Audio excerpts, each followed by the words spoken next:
H&R Block presenta los miércoles de True Crime de The Quarantine Club con Mónica Gronchi y Cedric Miró. Remember that tax time is here again. H&R Block Tax Pros are here in Panama to get your maximum refund. Try one of their many filing options.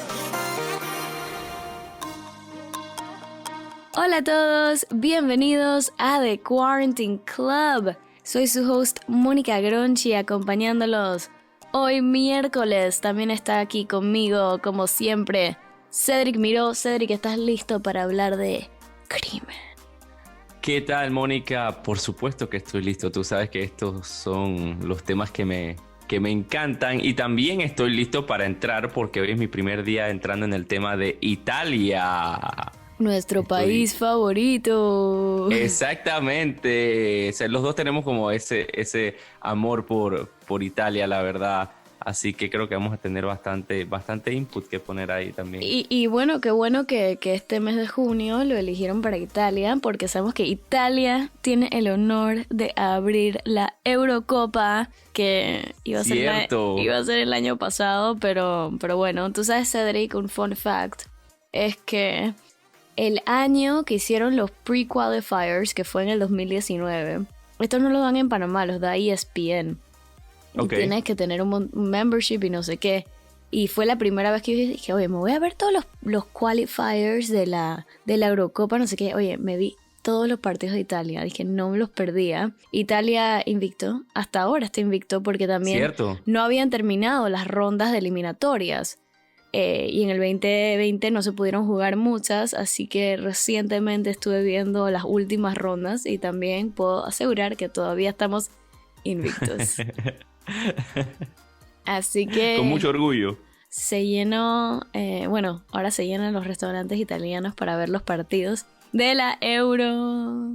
Sí, aquí hay, yo le pregunté a mi hermano si iba a ver, porque él también le gusta ir bastante a restaurantes a ver los partidos. Y ya me dijo que sí, que ya preguntó en varios que va a haber capacidad que hasta la mitad, pero que él ya está reservando desde ya. Reserva tu mesa. Exacto, ahora sí tiene que reservar, porque antes uno podía llegar y ya entraba y jugaba un espacito ahí o parado y tal, pero ya ahora sí no se puede. Yo quiero que sepas que a mi tío le reservan una mesa en el clásico lugar italiano para ver partidos. Es la mesa. ¿En serio? La mesa Gronchi. Probablemente mi hermano lo ha visto entonces, porque él también va a ese lugar siempre. No hemos dicho el nombre, pero ya sabemos qué lugar estamos hablando. Sí, buenísimo. La verdad es que estoy muy emocionada. Ya lo puse en... Bueno, tengo que hacer la afirmación. Gente, no prometo que haya programa si me cae un partido a las 3 p.m. Algo inventamos. Esto es como los tiempos de la escuela, que algo había que inventar para... Y aquí un playlist de las canciones que han sido utilizadas en la Eurocopa. Bien. Pero bueno. Hoy nos pusimos como ahí medio en tema de juegos de comedia, pero no, estamos aquí. Vamos a empezar con un tema serio. Gracias, Cedric, por sugerir este caso, que no lo conocía. La verdad es que Cedric y yo no conocemos tanto de True Crime en Italia. Conozco un par, pero Cedric, recomendaste que fue el asesinato de Yara Gambirasio en Italia, en Bergamasque Island, y que yo creo que eso en italiano es Bergamo, es la isla de Bergamo, ¿no? Sí, ajá, Bergamo, sí. Qué nombre para un pueblo. Con B grande, no sí, güey. Bueno, Cedric, ¿te parece si voy con el overview del caso? Nada más quiero dar un warning. Esto tiene tantos twists and turns y hay un poquito de drama novelístico también. Es muy interesante, pero bueno, vamos a ir con esto, ¿no? Este es el caso del asesinato de Yara Gambirasio. Yara, voy a decir Yara para no estar diciendo el apellido todo el tiempo. Yara desapareció el 26 de noviembre de 2010.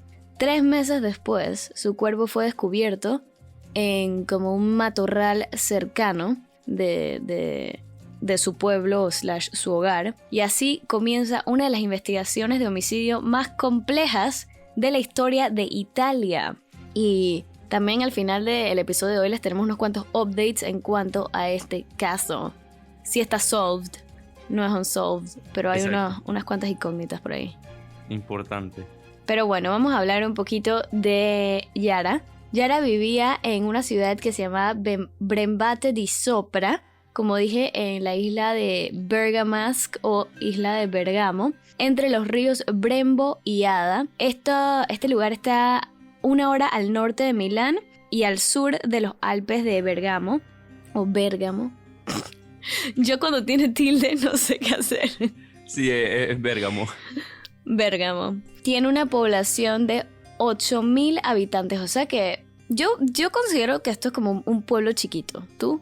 Sí, exacto. Yo lo vi como un pueblito también. O sea, bueno, ahí comentaban que está como dividido en dos, en que hay una parte bastante como que pueblito, pero más hacia el sur está como industrializado un poquito. Sí, porque pero está más cerca de... porque entonces está, o sea, a su sur les queda Milán, que es la ciudad. Uh-huh. Entonces, sí es verdad lo que dice Cedric, hay un área que se considera disque rural. Y entonces la otra área ya es como más tipo ciudad, ¿no? Pero claro, igual, pero el área donde pasó esto sí era bien pueblo. Dice que igual eran calles súper tranquilas, había un montón de árboles, se puede ver las montañas a lo lejos de los Alpes. O sea, un pueblo donde la mayoría de la gente como que se conoce, es nice, como ese típico pueblo italiano de películas que tú es que qué bello, eso existe. Así es, exacto. Entonces, Yara tenía 13 años y vivía en este pueblo con su familia, con su padre y su madre, y tenía 2 hermanos, una hermana mayor y 2 hermanos menor, creo que era. Entonces, ¿qué es lo que pasa? El 26 de noviembre de 2010, a las 5:15 p.m., ella sale de su casa para ir a un gimnasio que estaba a cientos de metros de su casa, o sea, no estaba lejos para nada. Ella se estaba preparando para su exhibición de gimnasia rítmica que tenía el domingo siguiente.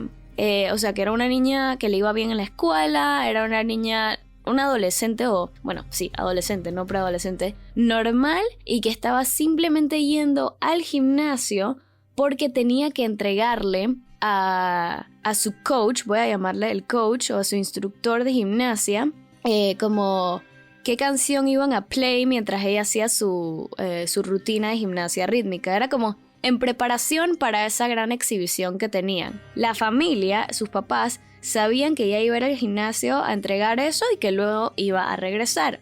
Bueno, ella se va a las 5:15 y a las 7 de la noche los papás notan que no había vuelto y entonces se pusieron un poco ansiosos.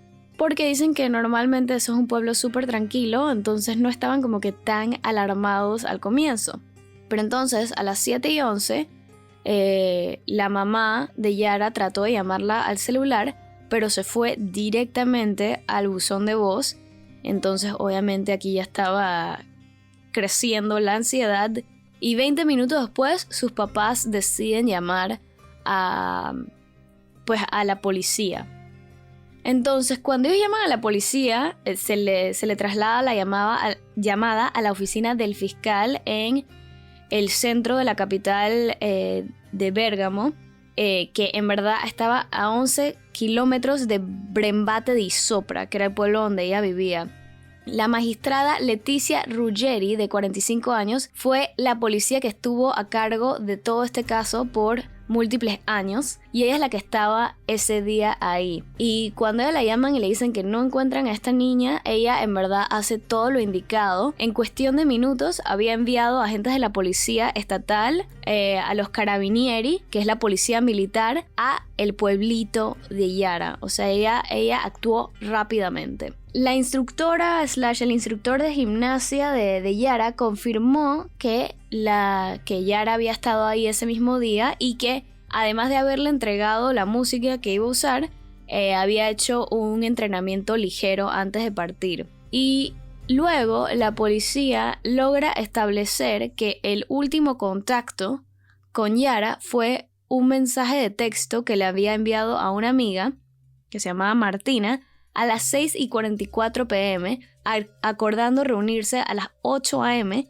el domingo siguiente, y eso fue lo último que alguien supo de ella. Cedric, habíamos quedado entonces que la policía principal, Letizia Ruggeri, manda a los carabinieri, que es la policía militar, la policía estatal, a Brembate di Sopra, para empezar a averiguar dónde había estado esta niña. Quiero decir que ella actuó súper rápido. Y bueno, la policía hizo sus primeras investigaciones y concluyen que el último contacto con Yara había sido a través de un mensaje de texto con su amiga Martina a las 6:44 p.m. Y la última vez que fue vista en persona fue en su gimnasio, en el complejo deportivo de su gimnasio. A ver, Cedric, cuéntanos qué pasó después. Pues te comento que quiero adelantarle a la audiencia que mientras más me leí este caso, me pareció que esta es la investigación más profunda y interesante también de todas las que hemos leído, creo que hasta el día de hoy. Todos los capítulos de True Crime que hemos hecho, creo que nunca había visto una investigación tan intensa así que también de mi parte también, la verdad es que aprecio bastante el trabajo de la magistrada, de cómo se esforzó para encontrar a esta muchacha, bueno, sobre todo porque este era un pueblito donde estas cosas no solían pasar, pero pues te comento, voy a empezar porque el gimnasio era un complejo bastante grande, parecía como un buen lugar de entrenamiento, tenía su pista para correr, tenía su piscina, tenía varias canchas de distintas disciplinas, tenía bastantes cosas. La primera pista que surgió fue que algunas personas dijeron que ellos habían visto a dos hombres que habían posiblemente estado conversando con Yara cerca de un carro rojo. Eso fue lo primero que le comentaron a la policía. La magistrada también mandó estos perros de búsqueda que se usan, que ellos olfatean realmente los lugares para ver dónde pudo ser el camino. Y ahí surgió la primera pista interesante de este caso. Y es que los perros, en vez de olfatear el camino entre el gimnasio y la casa de ella, pensando que ella estaba de regreso hacia su casa, cuando posiblemente alguien la agarró, los perros se desviaron y se fueron en la otra dirección. Se fueron en dirección a un lugar que se llama Mapelo. Entonces la policía empieza a buscar por ahí. Y cuando empiezan a buscar los registros de teléfono, se dan cuenta que la última vez que el celular de Yara estuvo activo fue a las 6:49 de la noche, ahí cerca de Mapelo. Entonces ya todo hacía sentido entre los perros y también la conexión del teléfono. Y decían, bueno, tuvo que haber sido por este área cuando se perdió o la vieron por última vez. Empieza entonces la policía a buscar. Con todo y esto y de que se aleja del camino, una de las cosas que mencionan estos artículos es que la policía de todas maneras presionó bastante a la familia. Ellos querían saber si había algún problema entre la familia, si había alguna pelea entre algunos de los familiares, si había problemas con el papá, con la mamá. Así que parece que los presionaron, los indagaron, les preguntaron, pero entre más buscaba, la misma magistrada comentaba que parecían una familia bastante sólida, que tenían una buena unión. Ellos al final eran los papás, tenían 4 hijos. Yara tenía una hermana mayor y 2 hermanos menores que tenían menos de 10 años, pero parecía como que todos se iban bastante bien, como que no había ningún problema dentro de la familia, todo bien. ¿Qué pasa? La magistrada entonces procede a ver empieza a poner, ¿cómo se dice wiretaps en español? Empiezan como a escuchas telefónicas. Exacto, las escuchas telefónicas, por supuesto. Empieza a poner wiretaps en todos los teléfonos del área, parece ser. O sea, de 15,000 habitantes. Exactamente, tienes razón, hasta 15,000 de los handsets empezaron a escuchar las llamadas. O sea, tú tienes que tener un equipo de policía demasiado grande para poder estar revisando todas estas llamadas de teléfono. O sea, imagínense el manpower que la magistrada puso para este caso. Es la cosa más impresionante. Entonces, entre esas cosas, de las llamadas de teléfonos que ella estaba escuchan una llamada de un marroquí que se llama Mohamed Fikri. Él parece que una de las conversaciones, hablando en marroquí, cuando hacen la traducción parece que él dijo, perdóname Dios, yo no la maté. Entonces este pasa a ser el primer sospechoso de este caso. Ruggeri lo arrestan a él. Cuando lo arrestan, encuentran en su van que él tenía, la registran y parece que tenía un colchón lleno de sangre. Entonces ya dicen, ok, perfecto, aquí tenemos posiblemente al asesino de Yara. Pero resulta que cuando empezaron a indagar un poquito más se dan cuenta que realmente no tenía nada que ver con el caso. De hecho, lo soltaron en tan solo unos días a él. Parece que la traducción que hicieron del marroquí no estaba bien hecha. Eso no era lo que él había dicho. Y encima de todo, la sangre que estaba en el colchón no tenía nada que ver con el caso o con ningún otro caso. Lo soltaron, pero una de las cosas que decía la magistrada era que el público, porque a ver, ya este caso, con todo el manpower que está utilizando la policía y sobre todo en un pueblito como este, ya todas las personas del área estaban fijándose en este caso y parece que esto ya parecía una novela que siempre se metía en la televisión para ver cómo iba los avances del caso y tal. Eso me pareció súper interesante que todos estuvieran tan metidos. Pero entonces dice que el público parece que querían que él fuera y muchas personas querían que él siguiera arrestado y que lo indagaran más y tal. Y ella misma decía, pero la gente quiere que sea él porque es extranjero y eso lo hace como el caso interesante de el marroquí que vino y secuestró a la niña. Pero no, al final no había evidencia para arrestarlo a él, así que lo soltaron. Ella sigue con su caso, siguen investigando. Pasan entonces varios meses para el siguiente descubrimiento o la siguiente pista que tienen, porque recordemos, esto pasó en noviembre.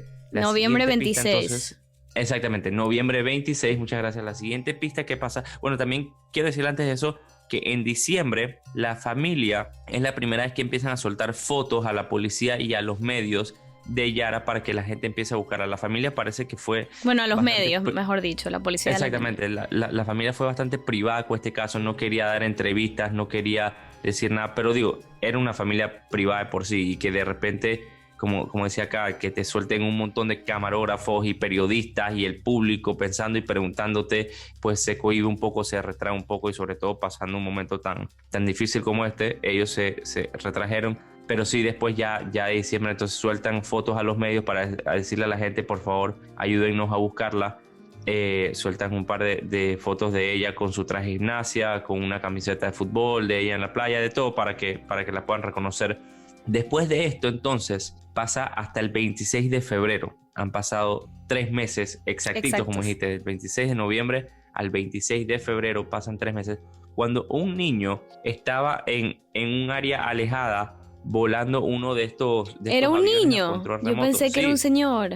Sí, parecía un niño que estaba volando este avioncito a control remoto y él es el que entonces parece como que el avión se le empieza a tener fallas, así que él lo baja y cuando lo va a recoger es cuando entonces ve unos zapatos, lo cual le llamaron la atención, a lo cual llaman a la policía. Parece en este momento la magistrada estaba de vacaciones con su hija, pero justamente cuando le avisan de esto, ella deja a su hija en la casa y viene para la escena del crimen y cuando llega pues se confirma que efectivamente era el cuerpo de Yara. Así que ya después de tantas pistas que realmente no resultaron en nada, ahora sí por primera vez ya tienen algo del caso que seguir, por lo menos ya tienen el cuerpo, que es lo más importante. La misma magistrada decía que lo único peor que asesine a un hijo es la desaparición de un hijo, porque el no saber es mucho peor. Ya por lo menos tenían un cuerpo y tenían algo que seguir, una pista más importante que seguir, mejor dicho.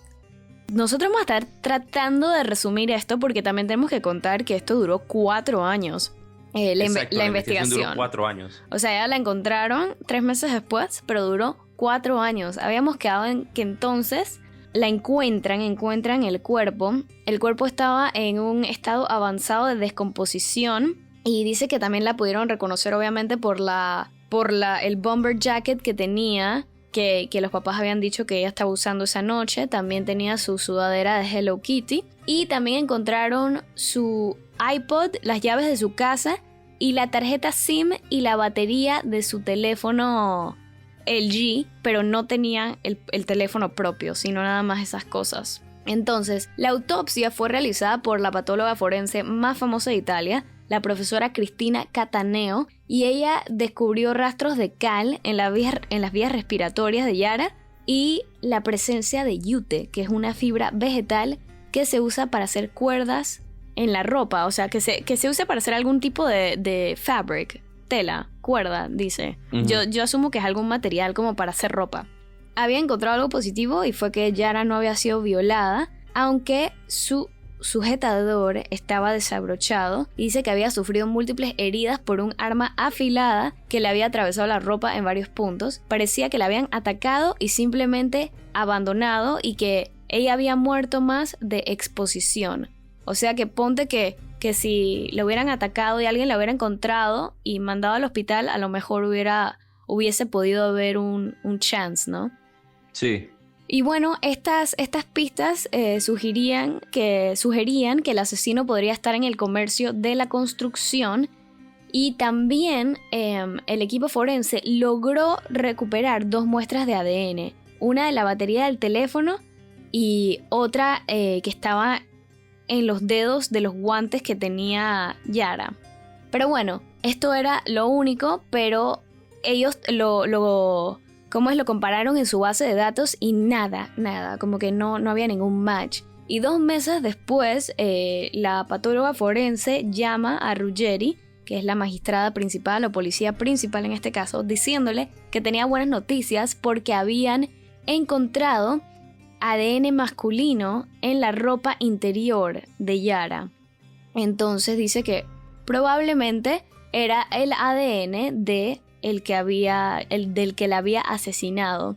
Entonces ahí es donde nombran al primer sospechoso desconocido 1, o en italiano ignoto 1. Y ahora es cuando empieza la búsqueda en serio. Obviamente lo primero que hacen es tomar muestras de ADN de la familia, los amigos de la escuela y de la gente del gimnasio, porque recordemos que ella tenía amigos de los 2 lados.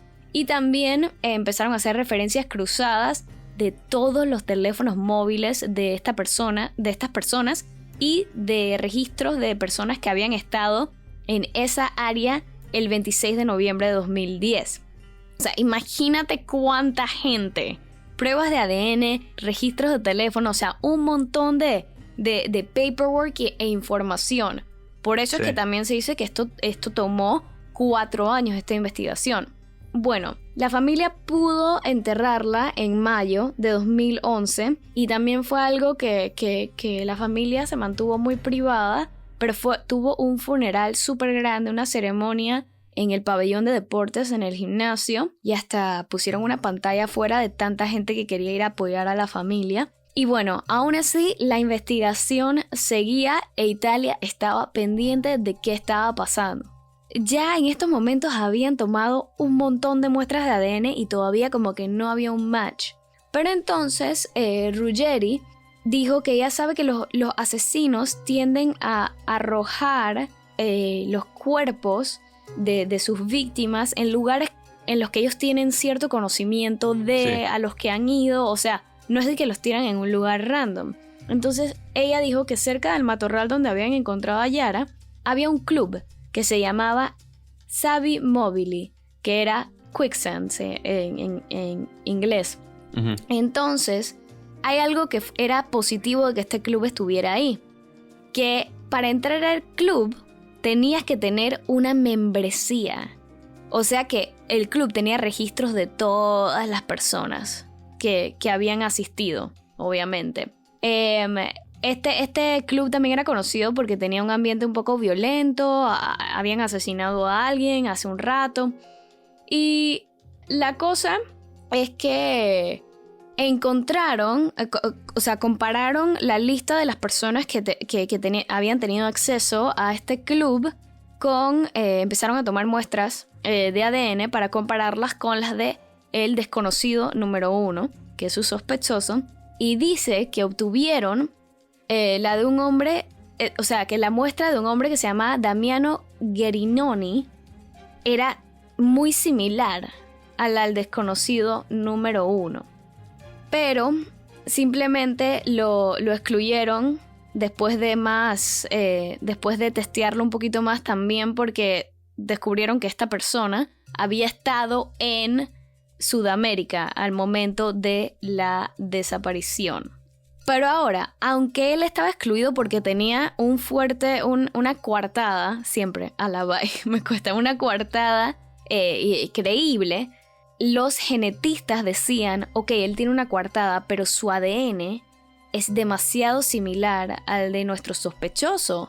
Entonces, esta persona tiene que estar relacionada a nuestro sospechoso. Entonces, aquí es donde empieza como que un rompecabezas increíble, porque Ruggeri dice, entonces tenemos que analizar y hacer el árbol genealógico de la familia Gerinoni. Y adivina qué pasa, Cedric. Bueno, ya tú sabes, porque ya tú hiciste research. Pero el primer descubrimiento que hacen es que la madre de Damiano Gerinoni, Aurora Sani, había trabajado durante 10 años como empleada doméstica en la casa de Yara. Ella vivía cerca y había ido a la casa de Yara 2 veces por semana durante toda la infancia de Yara. Y obviamente aquí es cuando la policía dice que esto no puede ser una coincidencia, aquí tiene que haber algo más. Y obviamente Aurora Sani estaba súper triste y upset porque ella dice que, hoy en día o años después dijo que en verdad eso es uno de sus momentos como que más tristes que ha tenido, que hayan tratado como que de ligarla cuando ella en verdad no tenía nada que ver. Entonces, continuamos antes de irnos a un corte, Cedric. Ahora, Sani siempre mantuvo su inocencia y la policía la cuestionó un montón y hasta dicen que la torturaron bastante. La torturaron en el sentido de que la cuestionaban con mucha presión y sin, como que no mercy. Y que finalmente después de tanto cuestionar y eso, dicen no hay una conexión, no fue ella, no, o sea, ahora, ¿qué hacemos? Entonces descartaron que ella había podido ser, pero sí dijeron, la única pista prometedora que les quedaba es que Damiano Gerinoni, el hijo de esta señora, tenía un ADN muy similar. Y aquí es donde yo digo que empieza entonces el aspecto novelístico. Sí, que yo diría que ya desde antes, o sea, si lo pones en perspectiva, qué loco es esto que el DNA encontrado en el cuerpo te lleva hasta el DNA de un club que te lleva hasta el DNA de la muchacha que trabajó con ella toda la vida. Yo hubiera dicho de una vez, ya resolví el caso y resulta que es una coincidencia, que no tiene absolutamente nada que ver. Esto me parece súper loco. Es una locura y como yo dije, ellos se pusieron a crear el árbol genealógico y un fun fact es que empezaron el árbol genealógico de esta familia desde 1815 con otras ramas llegando hasta 1716, o sea que se fueron bien atrás. Así es. Entonces, Cedric, hacen su árbol genealógico y se van siglos y siglos atrás y bueno, hay un momento en que dicen mira lo que encontré, cuéntanos a todo lo que llevó este árbol genealógico. Por supuesto, aquí es donde se viene la locura de este caso, que esto realmente es de película. Parece ser que lo que encuentran en el DNA de Damiano Gerionis es que... Cedric, ADN, tú siempre dices razón. DNA. Siempre volteamos a inglés. Tienes toda la razón. Lo que encuentran con el ADN de Damiano Gerionis es que el papá tenía un hermano. El hermano se llama Giuseppe. ¿Qué pasa? Giuseppe había fallecido en 1999, así que pues obviamente no había sido esto. Recordemos que este caso es del 2010, pero se enfocaron en que Giuseppe sí tenía hijos. Entonces dice, él tenía 3 hijos, tenía 2 hijos varones y una mujer. Entonces dicen, bueno, tiene que ser entonces uno de los hijos de Giuseppe a donde nos lleva el ADN de la persona que estuvo en la escena del crimen ese día. ¿Qué pasa? Empiezan a investigar, prontamente se dan cuenta que ninguno de los 2 hijos varones de Giuseppe estuvo en la escena del crimen. Pero la policía no se detiene ahí. La policía dice, estamos seguros que el ADN es de un hijo de Giuseppe. Hacia allá es donde nos lleva. Entonces tenemos que seguir investigando. Y aquí es donde es la parte como novelística, como bien lo decías. Y es que dicen, tiene que ser... ¡Un bastardo! Giuseppe, exactamente, un bastardo. Así mismo es como se dice. Tiene que ser que Giuseppe tiene un hijo por fuera de su matrimonio que la esposa no sabe y tenemos que investigar entonces quién es. Ahí es donde la policía se empieza a enfocar en... Entonces busquemos con quién pudo tener un romance Giuseppe para ver si pudo haber tenido un hijo por fuera o no. Se pone entonces a investigar. Giuseppe era un conductor de bus público, entonces empiezan a contactar hasta todas las personas que pudieron tener la ruta que él llevaba entre 1970 y 1980.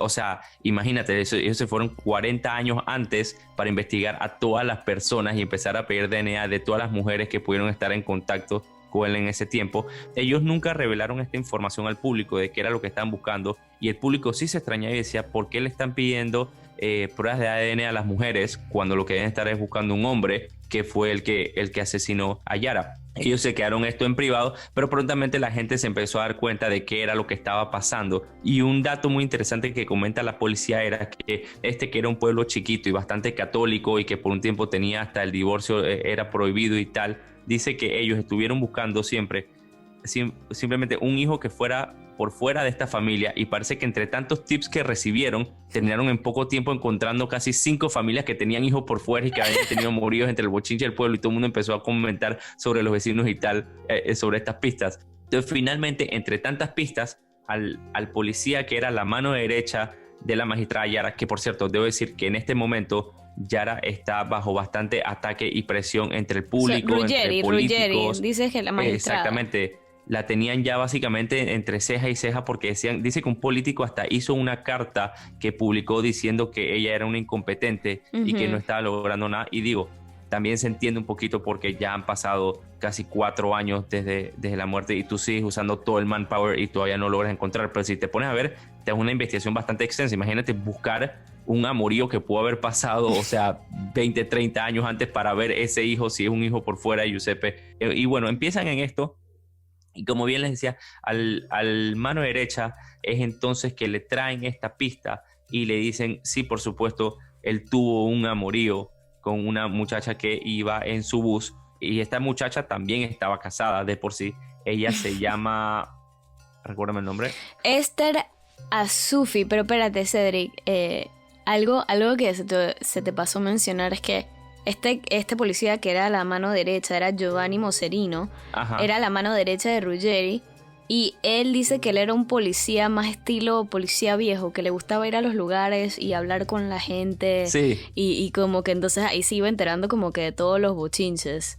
Sí, como de película, como se metía, como decían, se metía en el bar y entonces preguntaba, ¿y tú qué sabes? ¿Y qué has escuchado? Y tomaba con los otros clientes para ver si le comentaban algo, que es una manera bastante interesante a la otra parte de la investigación que mencionaba el público, que era bastante fría, de ir y decir, dame tu ADN, dame tu ADN, exacto, dame tu ADN. Como hey, ¿qué pasa?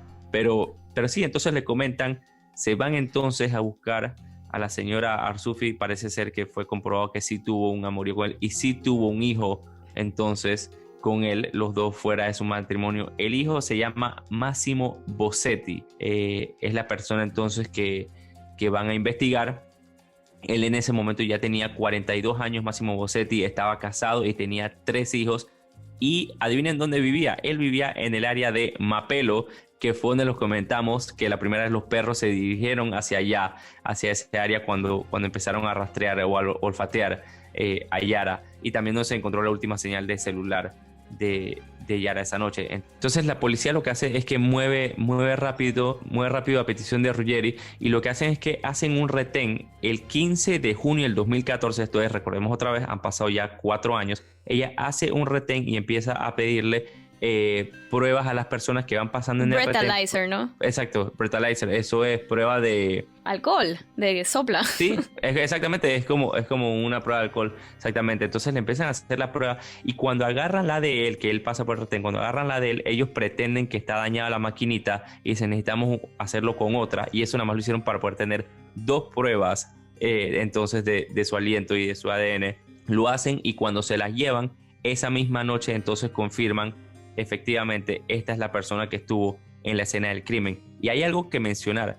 Parece ser que la prueba de ADN de la madre de él ya la habían testeado 2 años antes, en el 2012, de la madre Arzuffi. Y entonces, ¿qué fue lo que pasó? Parece que confundieron, y en vez de probar el ADN de ella con el que estaban buscando, lo probaron con el ADN de Yara. Y por eso era que nunca encontraron relación. Eso fue un error simplemente de laboratorio en Roma. Y parece, o sea, imagínate, 2 años antes se pudieron haber dado cuenta si no hubiera sido por este error. Pero bueno, en fin, no pasó. Pasó fue ahora cuando al fin consiguen las 2 pruebas, y ahí es cuando de una vez la magistrada Ruggeri mueve entonces a arrestarlo por haber asesinado a Yara. Y bueno, así está bien resumido, porque como dijimos hay muchos detalles, entonces yo me voy a encargar de darle como que los updates. La cosa es que, bueno, llegaron a este Massimo Bossetti de una manera muy loca.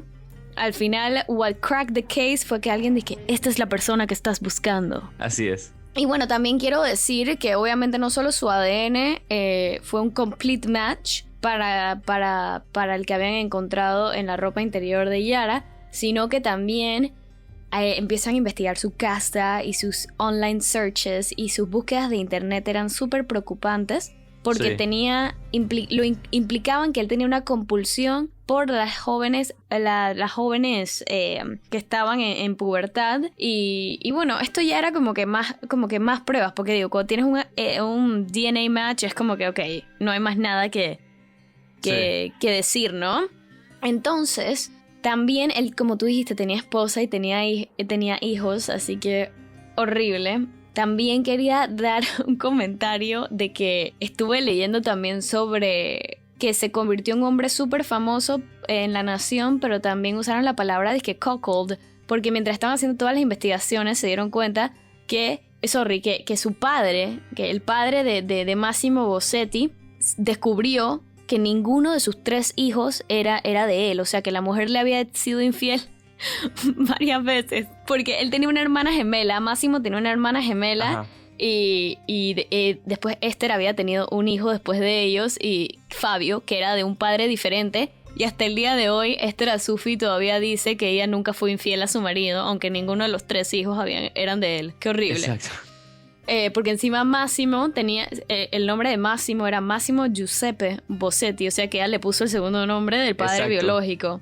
Y bueno, a él le hacen un juicio y lo encuentran culpable del asesinato de Yara. Nunca dicen como que un motivo específico, pero bueno, ellos como que asumieron, o lo que se puede asumir después de leer todo esto, es que simplemente era un pedófilo y pues algo salió mal y pues la mató, ¿no? Entonces, en el 2015 sus abogados estaban tratando de decir que simplemente esas pruebas de ADN estaban mal hechas, como que trataron de decir que de manera científica que no había sido testeado bien, porque Isabela debería estar aquí en estos momentos, porque aparentemente para testear un ADN tú necesitas más de 13 matching, no quiero decir células porque es diferente, pero necesitas más de 13 y ellos habían testeado 12.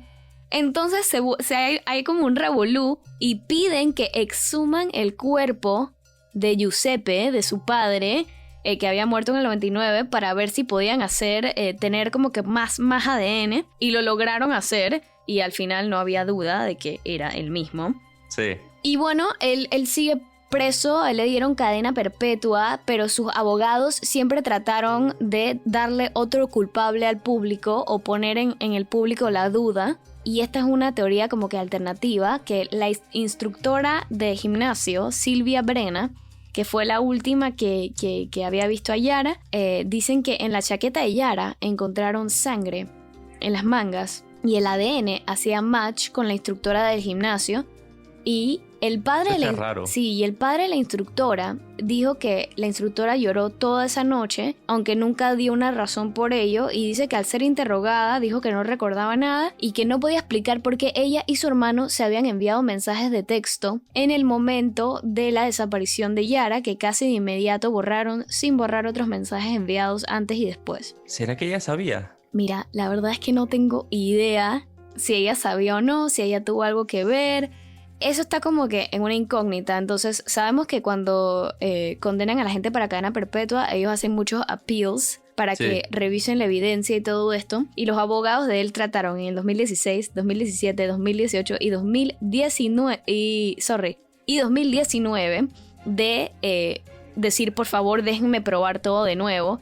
Y las primeras 3 veces fue rechazado, pero en el 2019, cuando los abogados piden por favor revisión de pruebas de ADN, finalmente les dicen que sí en enero de 2021. Así que creo, Cedric, que tendremos que dar un update de este caso. Así es. Más adelante, pero bueno, este fue el caso del día de hoy.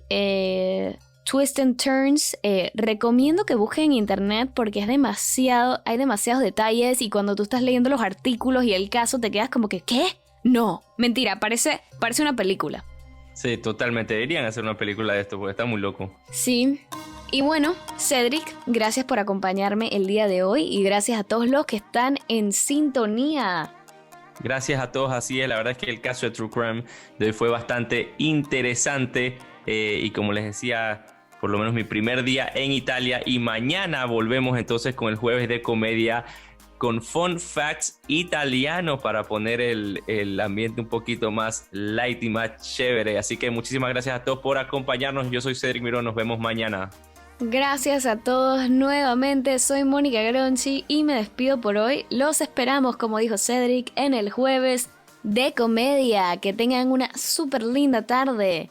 H&R Blog presentó Los miércoles de True Crime en The Quarantine Club con Mónica Gronchi y Cedric Miró. Remember that tax time is here again. H&R Blog Tax Pros are here in Panama to get your maximum refund. Try one of their many filing options.